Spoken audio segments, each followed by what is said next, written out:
Well, this all started about 3 weeks ago when my colleague and friend Yvonne Howe and I, before going to shelter in place, we decided to make some sanitizer according to a World Health Organization formula for ourselves, for our lab mates, and for some of our friends. And it didn't take long for us to realize that there was something deeply unfair about the fact that we could easily make this for ourselves, but that there were many thousands of people living in the streets, cramped in shelters, working at healthcare facilities who did not have access to this. So right away we got to work making as much of this as we could. Yvonne and I kind of presented this idea to our professors, and they were fully on board, and they said that they were willing to do whatever it would take to cut through the bureaucracy and make sure that the supplies coming in were consistent, and they've been enormously supportive throughout. The production process begins when we get a shipment of ethanol, which we get twice a week. We also have a number of other chemicals which are required for this recipe, either in lab or some of them are being donated from people off-site, like Impossible Foods, for example. And we initially create this big master mix by putting glycerol and hydrogen peroxide and water and shaking it up, mixing it up really well.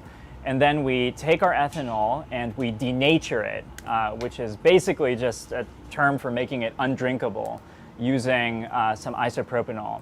And then in that denatured ethanol, we then pour that big master mix with the glycerol and hydrogen peroxide, shake it all up, and at the end of that we have 4 liters in a single gallon-sized jug. The Berkeley community has come together to pool together its resources so that we can purchase these reagents in an automatic, reliable, consistent way. Our lab alone at this point is producing upwards of 120 gallons of this every week. In addition, a number of other labs that heard about this project have come to help. And so very soon I think we're going to be producing well over 200 gallons, perhaps over 300 gallons every week.